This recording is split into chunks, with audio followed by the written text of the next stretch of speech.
नमस्कार, बुलेटिन में स्वागत है आपका और मैं हूं आपके साथ जागृति खंतवाल। रुक करेंगे खबरों की ओर। जोशीमठ शहर भू धसाव की जद में है। अभी तक 584 मकान, होटल इसकी जद में आ चुके हैं। आपदा प्रबंधन विभाग का कहना है कि जोशीमठ की स्थिति चिंताजनक है। जोशीमठ का निरीक्षण करके लौटी टेक्निकल टीम ने कई सुझाव दिए हैं, उन पर तत्काल अमल करने की आवश्यकता है। आपदा प्रबंधन विभाग के सचिव रंजीत सिन्हा के अनुसार टेक्निकल टीम ने भू धसाव का सबसे बड़ा कारण जोशीमठ में पानी की निकासी की कोई व्यवस्था न होने को माना है। इसके लिए सबसे पहले इसका प्रबंधन करना होगा। इसके अलावा अलकनंदा नदी के कारण हो रहे कटान भी भू धसाव का कारण बन रहा है। जोशीमठ में 5-5 मंजिला होटल भी है। टेक्निकल टीम की रिपोर्ट कहती है कि इस तरह के अनियंत्रित और अनियोजित निर्माण कार्यों से धसाव और भी बढ़ रहा है। तो ये तस्वीरें भी आपको दिखा रहे जोशीमठ की, जहां पर लगातार भू धसाव हो रहा है और ऐसे में जोशीमठ में 584 मकान इस भू धसाव की जद में है। जोशीमठ में पानी का निकास नहीं हो रहा है, जिसका सबसे बड़ा कारण भू धसाव माना जा रहा है। तो अलकनंदा नदी के कटान के कारण भी भू धसाव वहां पर हो रहा है। तस्वीरें भी आप देख सकते हैं जोशीमठ की। और इस भू धसाव की जद में जोशीमठ में 584 मकान अब तक आ चुके हैं। तो वहीं जब इस पूरे 2 महीने से लगातार भू धसाव हो रहा है, जिसकी प्रक्रिया बढ़ती जा रही है।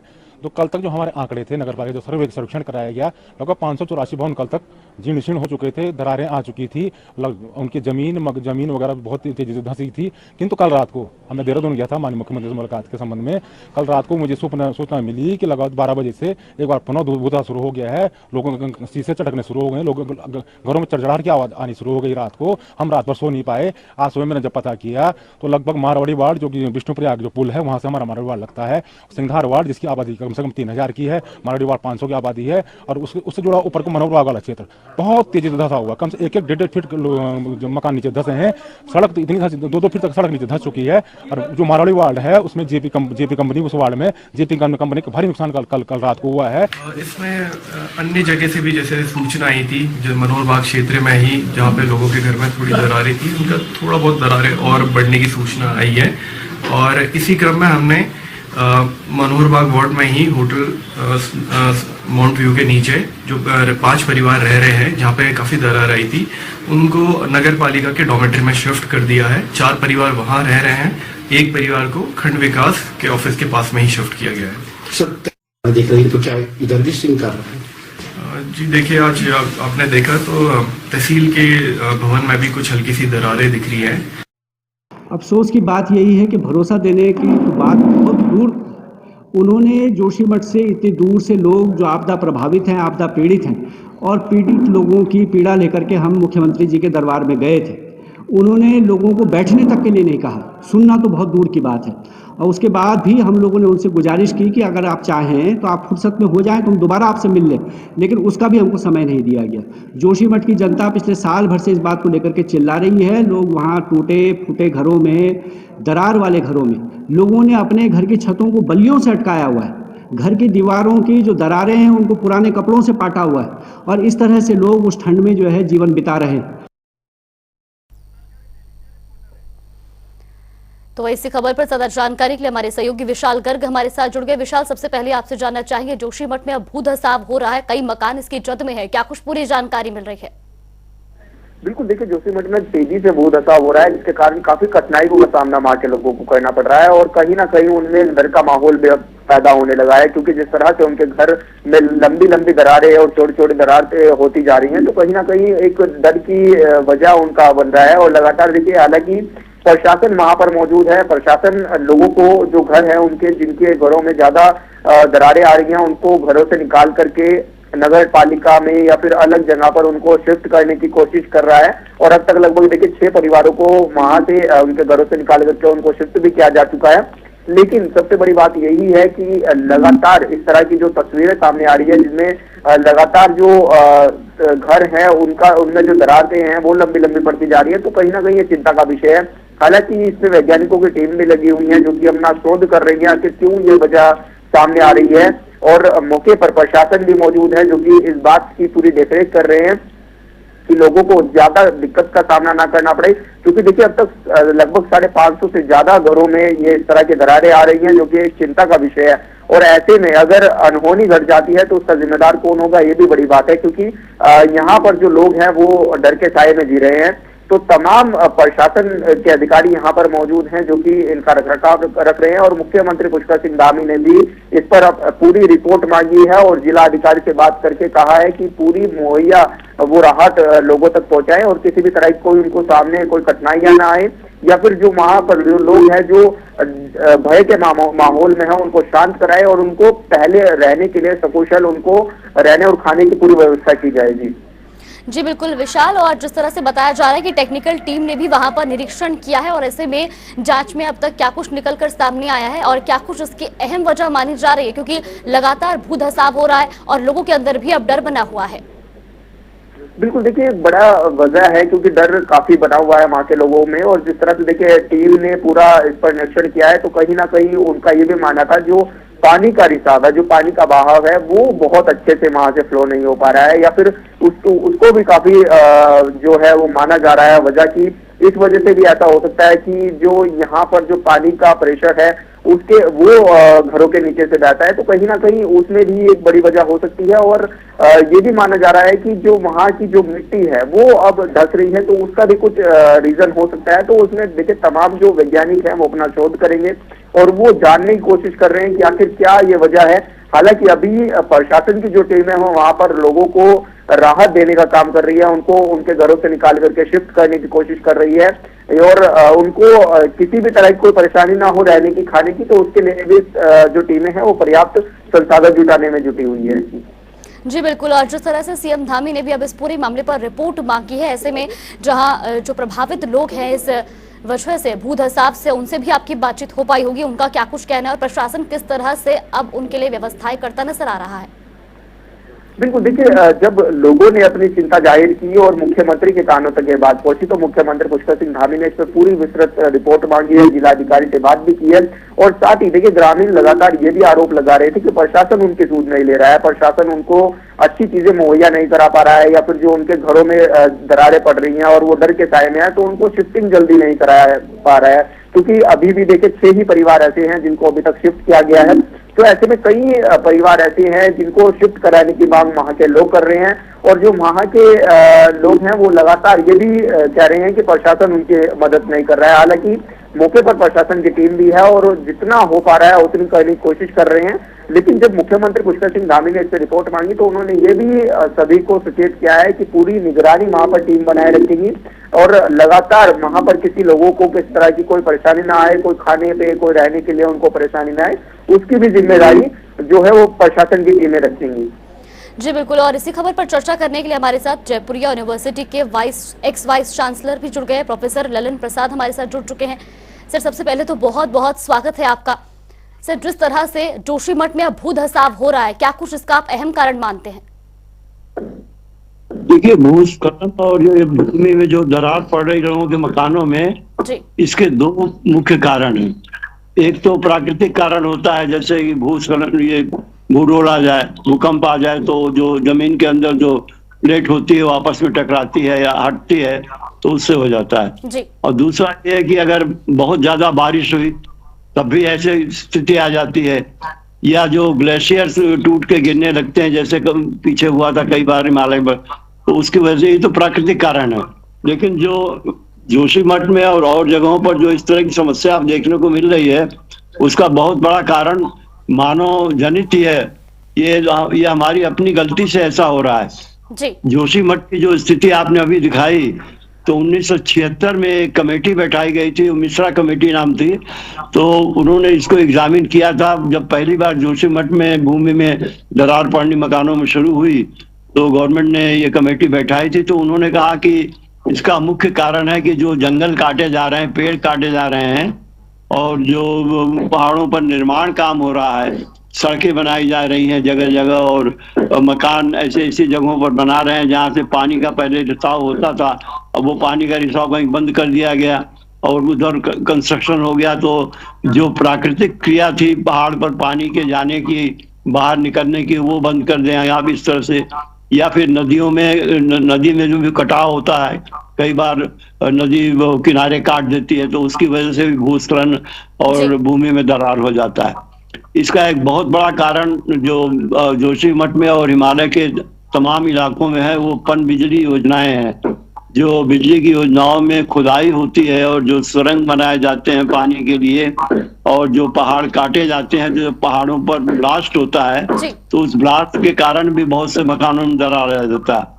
और जो पानी जो सुरंगों से होके जाता है, जो सुरंग बनाए जाते हैं, तो उसकी वजह से भी इन सबको मिलाकर ऐसा होता है कि जो पानी की निकलने की प्राकृतिक क्रिया है वो बंद हो जाती है, और उसको जगह जगह कहीं आपने रोक दिया, बंधा आपने बना दिया बहुत बड़ा बड़ा, तो बांध बन गए, तो जो पहले पानी डायरेक्ट नदियों में जगह जगह स्रोतों से जाता था, फिर सारा एक जगह इकट्ठा हो जाता है। जब पानी एक जगह इकट्ठा हो जाता है तो पहाड़ों के अंदर वो घुसता है जगह जगह, तो वो फिर पहाड़, और हिमालय के पहाड़ अधिकांश कच्चे हैं और नए पहाड़ हैं, तो इसमें ऐसा होता है कि जैसे जब निर्माण कार्य हो रहा, तो बड़े बड़े चट्टान आपने हटा दिया आपने, तो मिट्टी खुल जाती है ज्यादा, तो उसकी वजह से अगर बारिश खूब हो गई या बाढ़ आ गया या पानी इकट्ठा हो गया, तो या फिर वो जैसे वो मैंने अभी आपसे बताया कि जो ब्लास्ट करते हैं वो सड़कें बनाने के लिए और सुरंग बनाने के लिए और मकान बनाने के लिए जो खुदाई करते हैं, तो इस तरह की खुदाई से, पहाड़ों को, जंगलों को काटने से, और इस तरह से जो मानव जनित कारण ज्यादा इसके महत्वपूर्ण है, और इसकी वजह से जगह जगह ये दरार दिख रहे हैं। और जोशीमठ में, चमोली में, सिक्किम के बहुत से गांव में, हिमाचल के बहुत से गांव में, ये पूरे हिमालय पहाड़ के गांव में स्थिति इसी तरह से बनती जा रही है। और दूसरी बात ये कि जनसंख्या का दबाव बहुत ज्यादा हो गया है इन इलाकों में। जोशीमठ जैसी जगह तो ये बहुत बड़ा पर्यटन क्षेत्र है, और ये मिलिट्री के आने जाने का भी बहुत बड़ा रास्ता है। सब आप हैवी व्हीकल्स आती रहती हैं, सड़कें सब बार बार चौड़ी की जाती हैं, बनाई जाती हैं, तो ये जो कंस्ट्रक्शन इतना तेजी से हो रहा है और नए मकान, नए होटल और टूरिस्ट प्लेसेस ये सब बनाए जा रहे हैं, तो पहाड़ की जो प्राकृतिक क्रिया है उसके ऊपर जो मानव मनुष्य जो अपना निर्माण कार्य कर रहा है, उसकी वजह से ये समस्या बहुत टेढ़ी हो गई है। जी बिल्कुल, बहुत बहुत धन्यवाद सर आपका हमारे साथ जुड़ने के लिए और चर्चा करने के लिए। विशाल, आपका भी बहुत बहुत धन्यवाद हमारे साथ जुड़ने के लिए। और जिस तरीके से प्रोफेसर ने भी बताया कि लगातार जो भू धसाव हो रहा है उसका एक अहम जो वजह है वो ये भी सामने आ रही है कि जो निर्माण वहां पर किया जा रहा है, 4-4 मंजिला वहां पर होटल बनाए जा रहे हैं और जो जल निकासी वहां पर नहीं हो पा रही है, ये इसकी एक अहम वजह मानी जा रही है।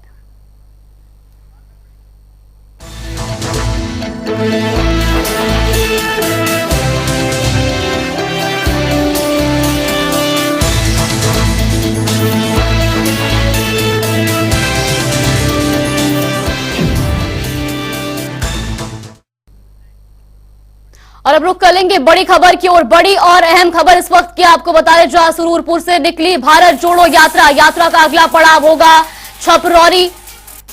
एलुम शामली से कल होगा यात्रा का आगाज। तो एलुम गांव से है कांग्रेस का पुराना नाता। ये बड़ी और अहम जानकारी आपको बता रहे भारत जोड़ो यात्रा से जुड़ी। तो सुरूरपुर से भारत जोड़ो यात्रा निकल चुकी है इस वक्त, ये बड़ी और अहम जानकारी।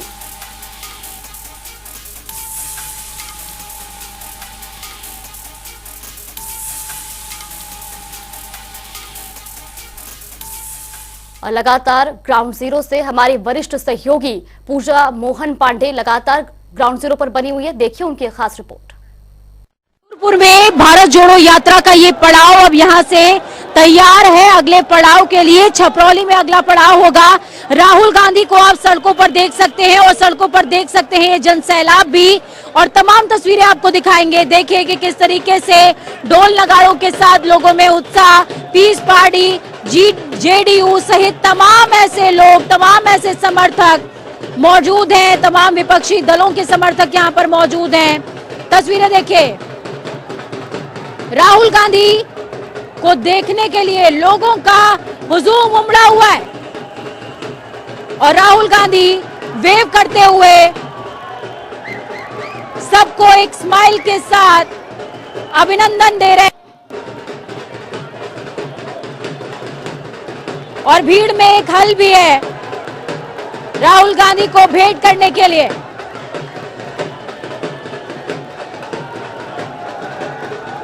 तस्वीरें आपको दिखा रहे हैं बागपत की सड़कों से, ये तस्वीरें,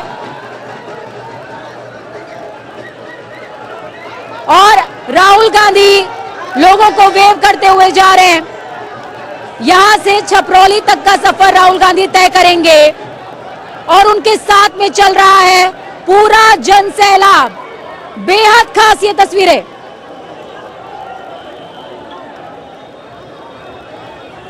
मैं मेरे कैमरा पर्सन से कहूंगी कि वो लोगों को एक बार आपको दिखाएं कि किस तरीके से लोग राहुल गांधी को देखने के लिए काफी ज्यादा उत्साहित नजर आए।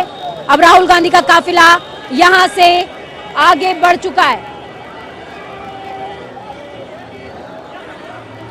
तो आपको बता दें कि राहुल गांधी का काफिला यहां से आगे बढ़ गया है और बड़ौत के बाद गुफा बाबा यहां पर स्टे था। इसके बाद छपरौली अगला स्टॉप होगा जहां पर हॉल्ट के लिए यात्रा रुक जाएगी। राहुल गांधी जब पश्चिम क्षेत्र में आए हैं तो पश्चिम क्षेत्र में उनको जयंत चौधरी का, भारतीय किसान यूनियन का, सभी का समर्थन मिला है।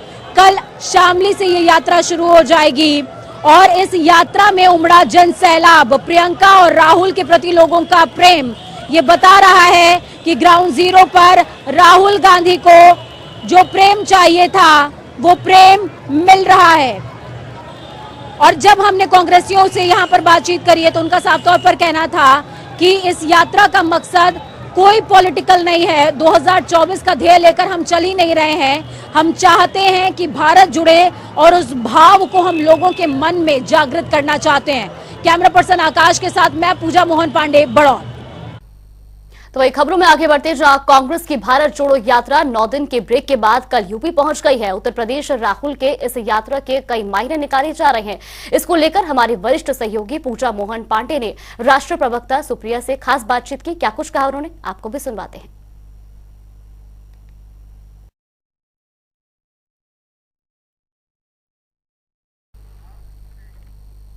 तो एक खतौली सीट से आरएलडी विधायक मदन भैया ने आज जनता टीवी से खास बातचीत की। बता दें, उनका कहना था कि राहुल गांधी ने भारत जोड़ो यात्रा को आरएलडी ने समर्थन और स्वागत किया है। चौधरी चरण सिंह के विचारधारा का हर नेता समर्थक है।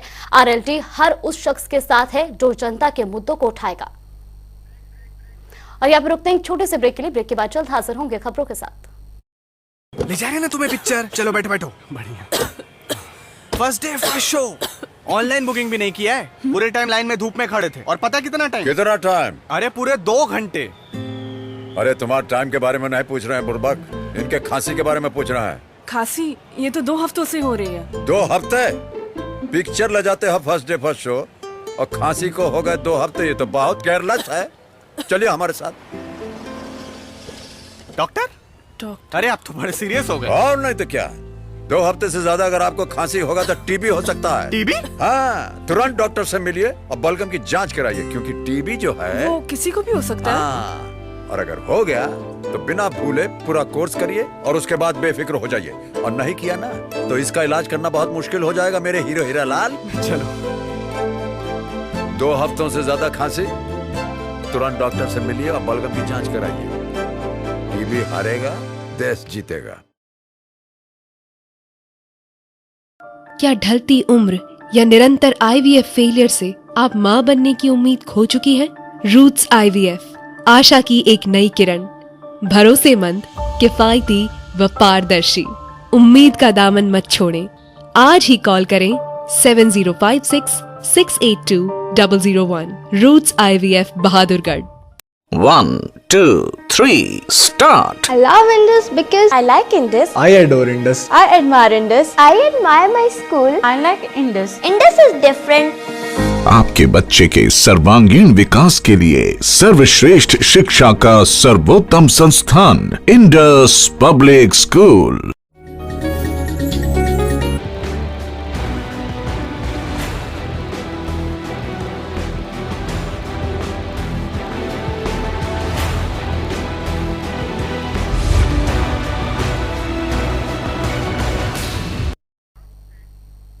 ब्रेक के बाद स्वागत है। रुक करते हैं खबरों की ओर। खतौली सीट से आरएलडी विधायक मदन भैया ने आज जनता टीवी से खास बातचीत की। बता दें, उनका कहना था कि राहुल गांधी ने भारत जोड़ो यात्रा को आरएलडी ने समर्थन और स्वागत किया है। चौधरी चरण सिंह के विचारधारा का हर नेता समर्थक है। आरएलडी हर उस शख्स के साथ है जो जनता के मुद्दों को उठाएगा। 2024 का लोकसभा चुनाव में तो वक्त है, लेकिन सियासी पारा बढ़ गया है। राहुल गांधी का 3000 किलोमीटर यात्रा समाप्त हो चुका है, लेकिन उत्तर प्रदेश में प्रवेश करते ही सियासी पारा बढ़ा है। इस पर आरएलडी से लेकर सपा से लेकर तमाम पार्टियां उनको समर्थन दे रही। हालांकि आरएलडी में खास ये है कि उनके कार्यकर्ता भी पूरा रोड मैप सजाने में परेशान हैं। मदन भैया का भी इस समय उत्तर प्रदेश की राजधानी लखनऊ में चकाचौंधी में इस समय प्रेस कॉन्फ्रेंस कर रहे हैं। इनसे ही बातचीत करेंगे, इनका क्या रोल यहाँ पे रहने वाला है। लगातार राहुल गांधी यात्रा निकाल रहे हैं, 3000 किलोमीटर यात्रा भी उनका पूरा हो गया है। अब लगातार इस बात का इशारा हो रहा है कि आरएलडी का भी समर्थन मिल रहा है, सपा का शुभकामनाएं दी, लेकिन खासतौर पे आरएलडी इसलिए केंद्र में आ जाती है क्योंकि तमाम कार्यकर्ता फूल माला लेके खड़े हैं। अब मदन भैया लखनऊ में हैं। देखिए, हमारा तय समय था, यहाँ पर हमारा शपथ ग्रहण समारोह था, इसलिए हमें आना था और कुछ चीज़ों का सिंबॉलिक असर होता है। चौधरी जयंत सिंह जी ने जो इस सिंबॉलिक वाला मतलब क्या, थोड़ा समझाइए। सिंबॉलिक का मतलब प्रतीकों की बहुत कीमत है साहब। अगर हम चौधरी चरण सिंह जी की मूर्ति को माल्यार्पण करते थे, प्रतीक है। चौधरी चरण सिंह जी तो नहीं है, लेकिन प्रतीक है। इसका मतलब हमारी आस्था जुड़ी है उनसे। डॉक्टर अंबेडकर साहब का हम जो है मतलब स्वागत कर रहे, माला डाल रहे हैं, तो प्रतीक है। डॉक्टर साहब तो है नहीं, लेकिन प्रतीक यानी कि हम उसकी विचारधारा को मान रहे हैं। इसलिए अगर हम जो है उनको जो धन्यवाद दे रहे हैं, शुभकामनाएं। भाजपा वाले भी पहनाते हैं चौधरी चरण सिंह को माला। अब वो कैसे पहनाते हैं वो आप मालूम होगा, मैं तो नहीं कह सकता। फिलहाल लगातार देखा जा रहा है कि राहुल गांधी, थोड़ा ठहर जाइए, राहुल गांधी लगातार इसमें पश्चिम क्षेत्र में यात्रा निकाल रहे हैं। वो उन क्षेत्रों को वो टच कर रहे हैं जहां पे किसानों का तमाम प्रभाव रहा है। जब आंदोलन किसानों ने शुरू किया था राकेश टिकैत के नेतृत्व में, तो वहां पे देखा गया था, चाहे बागपत हो, गाजियाबाद हो, आगरा हो, अलीगढ़, ये तमाम क्षेत्रों को वो कैप्चर करने में लगे। क्या मानते हैं कि 2024 का जो लोकसभा चुनाव होगा कांग्रेस की रणनीति का ये हिस्सा है और इसमें आरएलडी का भी समर्थन भरपूर मिलेगा? देखिए, कांग्रेस की रणनीति के बारे में तो आप कांग्रेस के लीडर से पूछेंगे तो ज्यादा अच्छा रहेगा। नहीं, किसानों का है ना, किसानों के तरफदारी करती है आरएलडी। नहीं, मैं कह रहा हूँ, लेकिन इतना हम जरूर है, जो भी ताकतें, जो भी पार्टी, जो भी संगठन भाईचारे को मजबूत करेगा, हम और हमारी पार्टी राष्ट्रीय लोकदल उसको अच्छा मानेंगे और उसको आगे बढ़ाने के लिए अपने समय पे हम समर्थन देंगे। तो लेकिन ये भी कहा जा रहा है ना कि जब आरएलडी का वहां पे लगातार का प्रभावित क्षेत्र, चाहे बागपत ले लीजिए, गाजियाबाद ले लीजिए, आगरा ले लीजिए, अलीगढ़ ले लीजिए, मथुरा ले लीजिए, तमाम सीटों पे भाजपा ने जीत हासिल की, तो आपको लगता है कि 2024 में सारे समीकरण बदल जाएंगे? आप ठीक कह रहे हो, लेकिन जितनी मतलब सीटें घटी हैं वो भी भाजपा की घटी हैं, हमारी तो घटी नहीं। हमारे आप कौन से बुलंद झंडा कर लिए? वो आपका क्षेत्र है, 34 सीटें मिली थी, 8 सीट पे जीत दर्ज किए हैं। नहीं, पहले तो हमारी 0 थी, तो 0 से मतलब 8 बढ़े, 9। तो आपकी तो सरकार भी रही है, आपके मुख्यमंत्री रहे हैं, ये भी तो स्वीकार करिए। तो 0 पे आप कैसे चले गए? देखिए, ये उतार चढ़ाव राजनीति में आता है, राजनीति मुद्दों की होती है। राजनीति कभी भी एक तरफा नहीं चलती, राजनीति उबड़ खाबड़ होती है, राजनीति सपाट नहीं होती। और हमने उबड़ खाबड़ रास्तों का ही रास्ता तय करके समतल रास्ते बनाए। अब समतल रास्ता आने वाला है। लेकिन एक समतल रास्ते को ही लेकर सवाल है कि आरएलडी जब आपने खतौली का चुनाव जीता, क्योंकि किसी को भरोसा नहीं था कि खतौली में मदन भैया, हालांकि मजबूत कैंडिडेट के तौर पे देखे जाते थे, आपको एक दबंग नेता का, ताकतवर नेता, दमखम रखने वाला नेता कहा जाता है, लेकिन साफ तौर पर देखा जाता है, ये कहा जाता है कि आरएलडी के चेहरे पे नहीं बल्कि मदन भैया खुद के चेहरे पे जीते थे। मतलब यानी कि जनता जो है मदन भैया को वोट दी, आरएलडी को नहीं। आरएलडी मीन्स मदन भैया, मदन मीन्स भैया मीन्स आरएलडी। मतलब कुल मिलाकर आप थोड़े थोड़े शब्दों में सब कह डाले। तो ये थे मदन भैया के साफ तौर पे कहना था कि लगातार देखिए हमारा जो समर्थन है वो राहुल गांधी के साथ है, क्योंकि वो वहां पे यात्रा कर रहे हैं और जब भी जनता के जन समर्थन का सवाल उठता है तो आरएलडी लगातार उनके साथ नजर आएगी। कैमरा के साथ मैं जय सिंह, जनता टीवी, लखनऊ। वही हल्द्वानी के बनभूलपुरा क्षेत्र में रेलवे अतिक्रमण को लेकर कल सुप्रीम कोर्ट से फैसला आना है, लेकिन उससे पहले ही पुलिस और प्रशासन ने अपनी सभी तैयारियां पूरी कर ली हैं। जिलाधिकारी धीराज गब्रियाल और एसएसपी पंकज भट्ट ने बताया कि सुप्रीम कोर्ट का जो निर्णय आएगा उसके हिसाब से ही आगे की कार्रवाई की जाएगी। फिलहाल जितनी भी फोर्स आएगी उनके रहने खाने की पूरी व्यवस्था कर ली गई है। साथ ही अतिक्रमण अभियान के लिए जेसीबी और पोकलैंड की भी व्यवस्था रेलवे द्वारा की जा रही है। जिले में कानून व्यवस्था को बनाए रखने के लिए सभी तरीके के इंतजाम भी कर लिए गए हैं। माननीय उच्च न्यायालय के आदेश के क्रम में पुलिस और प्रशासन की तैयारियां लगभग पूर्ण हो चुकी हैं और इस समय भी हमारे पास 5 कंपनी पीएसी है। हमारी जो अतिरिक्त फोर्स की डिमांड की गई है वो 8 तारीख तक हमें उपलब्ध होने की पूर्ण संभावना है। इसके अलावा उनके रहने एकोमोडेशन का प्लान तैयार हो चुका है और अगर हम देखा जाए तो सोशल मीडिया लगातार मॉनिटरिंग कर रहे हैं। इसके अलावा ऐसे व्यक्तियों को जो सस्पेक्टेड हैं उनको चिन्हित किया जा रहा है। राज्य स्तर से भी जितने पुलिस का आवंटन होना था हो चुका है और पैरामिलिट्री का भी वेट कर रहे हैं हम लोग और इन फोर्सेस के रहने के लिए जहाँ व्यवस्था हो सकती है उसको भी हम लोगों ने देख लिया है। तो जितने भी फोर्स आएंगे उनके लिए हमने सारी व्यवस्था कर ली है। चलिए बुलेटिन में फिलहाल के लिए बस इतना ही। आप बने रहिए हमारे साथ। नमस्कार।